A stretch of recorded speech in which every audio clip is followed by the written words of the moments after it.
Today is day 317 of the October 7th war and the Hamas hostage crisis. The latest round of hostage negotiations are well underway. And while there are reports of progress, some key points must be made clear to all actors involved. Hamas is under pressure to release the hostages. But, per media reporting, there is no answer yet from Hamas themselves. Hamas began this war on October 7th, and Hamas does not want to end this war. Israel and its allies must apply all possible leverage to make Hamas do something it fundamentally does not want to do. And this is why maximum pressure must be applied to Hamas from all sides. Hamas wants to again smuggle weapons from Egypt under the Philadelphia corridor. Israel is trying to block it from rearming. Hamas wants to again put its terrorist army back in northern Gaza, right next door to Israeli towns and cities. Israel is trying to protect their borders. Hamas wants to again rape and murder innocents in Israel as they have promised to do. Israel is trying to keep its people safe from Hamas atrocities. There are tangible security threats to the future of Israel from Hamas's demands, and the hostages must be let go now. But giving in to Hamas's desperate ploy for survival doesn't end with peace. Giving in to Hamas guarantees they attempt an October 7th massacre again and again, just as they have repeatedly and explicitly promised to do. There is no possibility of sustainable peace if Hamas survives to retake control of the Gaza Strip. Allowing that simply lays the groundwork for the next October 7th. 115 hostages must be freed from Hamas today, and Hamas must not have the ability to take more hostages again tomorrow. So let's just remember the 3 Ds needed to end the war: destroy Hamas, demilitarize Gaza, and de-radicalize Palestinian society. Israel needs a deal that gets the hostages home and stops Hamas from regrouping. And, as I said before, plotting to do October 7th again and again. So please, audience listening to me here today, tell your leaders to pressure Hamas's backers, Qatar, Turkey, and Iran, and tell them to let them go now. Now, meanwhile, UK Foreign Minister David Lammy and French Foreign Minister Stéphane Séjourné met with Israel's government in Jerusalem and with the Palestinian Fatah government in Ramallah. Now, like on Lammy's previous visit with the Israeli government, the foreign ministers wore yellow hostage ribbons, as I have here. With the Palestinian Fatah government, on the other hand, they decided to remove their ribbons. Now, I will say directly to Ministers Lammy and Séjourné, who I speak to now, Israel knows that our hostages need to be freed. It's actually the Fatah government that needs to hear release our hostages. These are the same moderate Fatah government officials whose then Prime Minister Shatia said in December, Hamas is an integral part of the Palestinian mosaic. These are the same moderate Fatah government whose Secretary General Jibril Rajoub, also head of the Palestinian Olympic Committee, said just 2 weeks ago that Hamas head Yahya Sinwar was a pragmatic patriot and a realistic man, and in November justified Hamas's October 7th massacre. These are the same moderate Fatah government officials whose President Mahmoud Abbas led a prayer for Hamas leader Ismail Haniyeh just this week. These foreign ministers must remember that same Palestinian Fatah government says it wants 2 states, while at the same time chanting from the river to the sea. That just means that they want a state from the river to 9 miles away from the sea, so that they can later sprint the remaining distance. The foreign ministers must oppose support for Hamas and October 7th, even when it comes out of the mouths of Fatah governments that Europe pays millions of dollars and euros to. Because coddling Fatah's support for violence enables Hamas violence. And that's not all.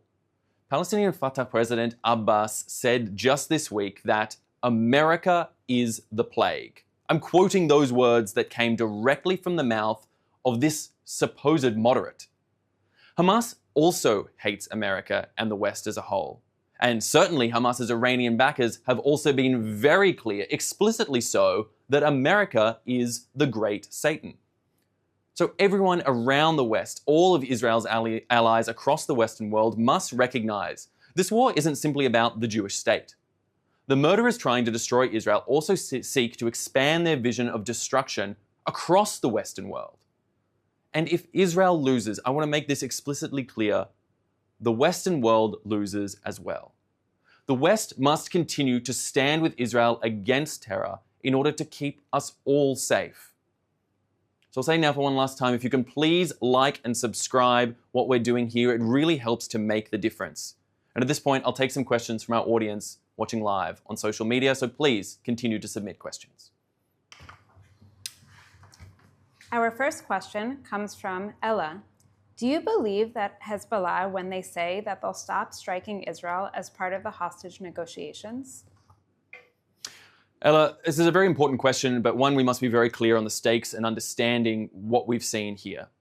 Hezbollah joined the war with Hamas on October 8th when they began striking Israel in solidarity with their patrons and militant compatriots there in the Gaza Strip in the form of Hamas. They began then and have since launched somewhere around 7,000 missiles, drones, and rockets at Israel in the 10 months since that day. Hezbollah is very much a part of this war. They have been at war with Israel, and while many in the world would say that they are taking a constrained approach and being more moderate, I really don't see how 7,000 missiles, drones, and rockets can in any way be ascribed as moderate. Now, whether we can take Hezbollah at their word when they say that they will commit to a ceasefire, well, personally, I don't like to take the words of a militant organization such as Hezbollah or their leader Hassan Nasrallah, who has proven himself in no way to be a good faith actor for any certain means. I will not take that word as any reliable truth or source into the future. That being said, there are indications, whether it come from their patron, common patron in Iran, the Iranian regime, the theocratic regime in Iran, or what we're seeing from Hezbollah themselves or Hamas, there is indications that they may seek to wind down actions, but really we cannot know. Israel is at extreme alertness and readiness and continues to be so for the foreseeable future in case anything further in terms of escalation should come from Hezbollah. But as we have seen, they continue to fire rockets. They continue to fire rockets at towns and villages along the border of Israel, and they have left over 60,000 Israelis displaced from their homes for the last 10 months. These people must be allowed to return home. They must be able to do so safely and be able to sleep in their beds at night, freed from the risk of the likes of an October 7th massacre happening again and again, as so many have promised to do, as Hamas has promised to do, and Hezbollah seems to have joined tacitly alongside with their ongoing attacks in the months since. Really, frankly, we can't trust Hezbollah as a good faith actor, so Israel must make sure that they are ready with the leverage, control, and power and strength of the entire IDF and the entire Israeli people behind them to prevent any such atrocities happening in the future. Our next question comes from Instagram Live. Is it possible that the hostages are being kept in Egypt? This is a constant fear and concern of all those, whether it be hostage negotiators, the Israeli people themselves, the IDF and others. Frankly, it is unknowable. As it stands right now, Israel and the IDF are largely in control of the Philadelphia corridor and do control many elements of that border between Gaza and Egypt. That being said, we don't know what happened in the first few months of the war when Israel didn't have control of that area. We don't know whether people could have been smuggled. We do know, in terms of facts on the ground, that much was smuggled in the past from Egypt into the Gaza Strip via that border, and it's where many of the resources that Hamas has now committed against Israel in the months since the start of the war, and indeed on October 7th itself, where many of those elements originated from.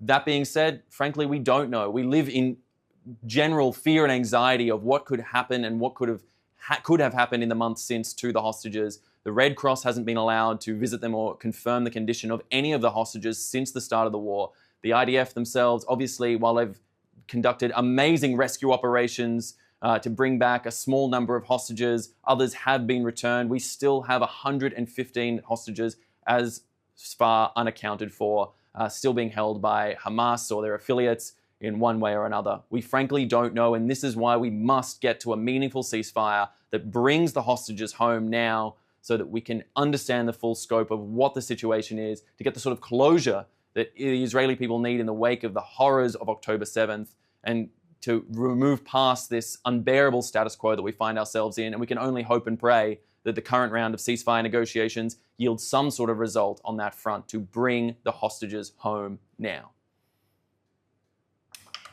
Our next question comes from Sharon. Why does Israel help to treat wounded Palestinians? The world hates us anyway, so why are we helping them? Sharon, it's important, in the case of this war, in the wake of the atrocities that we saw on October 7th, that we never lose our inherent humanity. And that's what we have here in Israel. We have an inherent sense of humanity for all civilians, for all those who are in need, for all those that need help, no matter where they come from and no matter who they are. And that is a key pillar of Israel's resolve and its goals as a liberal democracy fighting in the Middle East for those values against tyrannical, theocratic, authoritarian regimes that would seek to diminish and undermine that. We will not lose our humanity, and if that means helping to treat civilians in Gaza, if that means helping Israelis, if that means helping anyone who we can provide clear support to, while at the same time removing the threats of Hamas and other militant groups like that would seek harm upon Israel, the Israeli people, and frankly, upon their own people in Gaza, then that is what Israel will do. This is why Israel, through COGAT, continues to provide extensive humanitarian aid to the Gaza Strip with record numbers of trucks entering through into the Gaza Strip at all times. And as we've seen, so much of that aid being backed up at the border, unable to be distributed by the likes of UNRWA or others who claim to be helping out the Gazan people while simultaneously propping up Hamas through the use of their infrastructure and the use of their facilities in an unregulated and unchecked manner.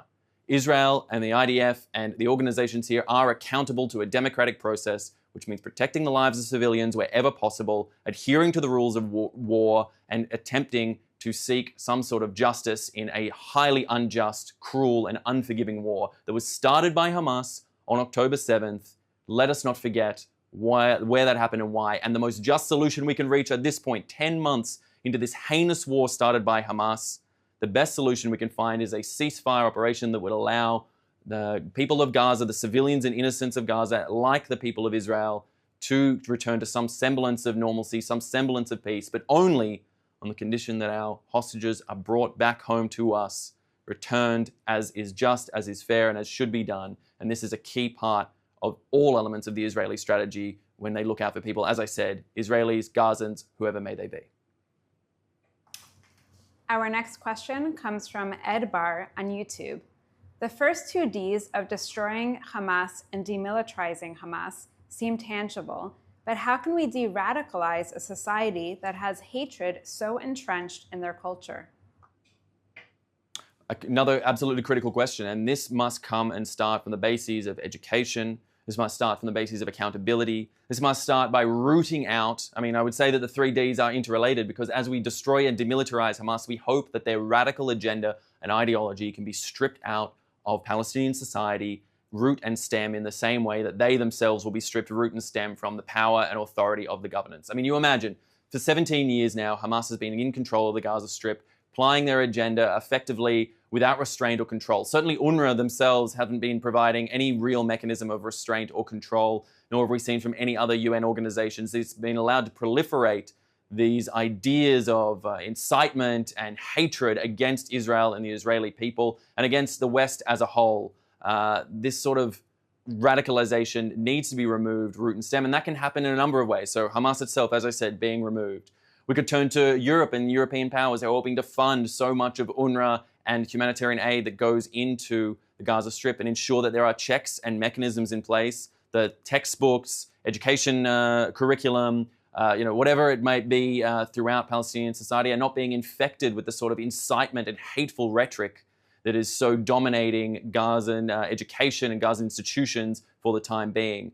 These actions and checks can be put in place by those who are sending money in to make sure that their funds are being used appropriately so that you, viewers from around the world, can ensure that your tax dollars are not being spent radicalizing and putting those checks in place. And that's where you can come in, viewers. Please, go reach out to your political leaders, reach out to those relevant parties and say, fine, we can continue providing humanitarian aid to the people of Gaza. As I said earlier, it is important that civilians be protected and that sufficient aid be given, on the condition and on the proviso that it does not lead to radicalization, that civilian infrastructure and resources do not get repurposed for military use by militants and terrorist armies seeking the destruction of Israel or others in the West. These are the sort of mechanisms we can all fight for in a fair and just world, which is exactly what we want here in Israel and exactly what the world should want and what all actors involved in this situation should be pushing for to de-radicalize the people of Gaza, to de-radicalize the Palestinians as a whole, and to try and reach some sort of sense of normalcy so we can all live in this region in some semblance of shared nature into the future. Our next question comes from Instagram Live.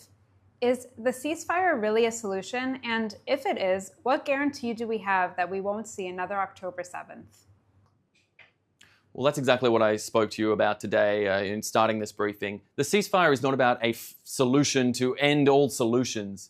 It is a solution for the time being on the proviso we are able to get our people back, to get our hostages returned back to us, those 115 poor souls who are stuck inside Gaza against their will, being held by this terrorist army of Hamas. It is so critical that we reach a ceasefire in order to bring these people home, but it cannot be done under any cost. It must be done in a way that prevents the likelihood of an October 7th happening again and again, as Hamas has so often promised that they would do if given the power and leverage to do so. Israel has worked incredibly hard over the last 10 months to tear Hamas out of Gaza root and stem and to try and remove them and their radical militant agenda from the people of Gaza and separate that out. But that job must be completed.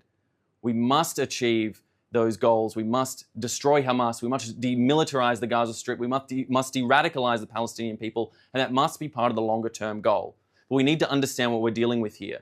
In the short term, we need to bring the hostages home, and then we must achieve these longer-term goals over time. And I'm not here to speak about the specificities of how a ceasefire would be achieved. I will leave that up to the politicians and negotiators there at the ceasefire table. But what I will say is that Israelis need to be able to sleep safely in their beds at night. Those 60,000 Israelis that have been displaced from the north must be able to return to their homes. Those 115 hostages must also be returned to their homes. And Israelis must be able to go on with some sense of normalcy and try and put an end to these heinous acts that were started by Hamas on October 7th, and not to fear that those may happen again at any point in the near future. Those are the key goals of a ceasefire. Those are the key goals of any sort of deal moving forward into the longer term. And again, we only hope that the ceasefire negotiations can achieve some sense of that going into the future. Our last question today comes from Michelle. Canada is compromised, Australia is fully anti-Semitic, America is hamstrung. What can we do as a Western Jew? We feel trapped, and American Jews are really in trouble. Michelle, I'd like to put a spin of optimism onto this, because I don't think the situation may be quite as dire as you say. I do believe that the allies of Israel in the Western world truly do remain that way. We saw that back on April 13th when Iran launched over 300 drones and missiles towards Israel, and we saw the allies of Israel stand up. We saw the US, the UK, France, Germany, even Jordan and Saudi Arabia standing up in order to protect and defend Israel against this barrage of assault from the Iranian regime. I do not think that in any sense the Western world is lost to the Israeli people. They remain close and dear allies. There are those wayward souls within the West who would try and co-opt certain elements of the media narrative, who would try and make believe that Israel is some global pariah, but this simply isn't the case. And where it may be the case in certain communities, it is our responsibility as supporters of Israel, be you Jewish, non-Jewish, anything in between, to go out at the grassroots level, to speak to your local politicians, to speak to officials around the world, and say that we need to stand up for Israel, that now is the time to be fighting for a Western, liberal, democratic nation, fighting against authoritarianism, fighting against tyrannical, theocratic regimes around this entire region. This is the time to stand up for Israel and help fight for that. And if we can bring enough voices to the table for those that truly do understand and bring our allies along with us, then I think Israel is understood around the world. And this is the message we want to bring forward. Israel will be understood around the world to be fighting for senses of liberal democracy and freedom around the world, and to get our hostages home, to get our people returned to sleeping safely in their beds at night. And all these messages are something that are resonating and being understood. We'll continue to see that, whether it be at the political level, whether it be at the personal level. And this is really the takeaway that I want everyone to bring from this briefing today, that there are allies out there. Israel is not isolated and alone, but we simply need to rally behind the cause to fight for clear and distinct ideas such as those I presented here today, and to make sure that the message comes clear that Israel is a freedom-loving, democratic nation and will continue to fight for those principles into the future, and we must bring all our allies with us. All right, that is all we have time for today's briefing. I want to thank you so much for taking the time to listen here today. And as I always say, please like and subscribe. It really helps to get the message out and is really so critically important to help spread so much of the message about Israel, the reality that's going on here on the ground at the moment. In the meantime, I just want to say I've been Westropp-Evans. Thank you so much for watching.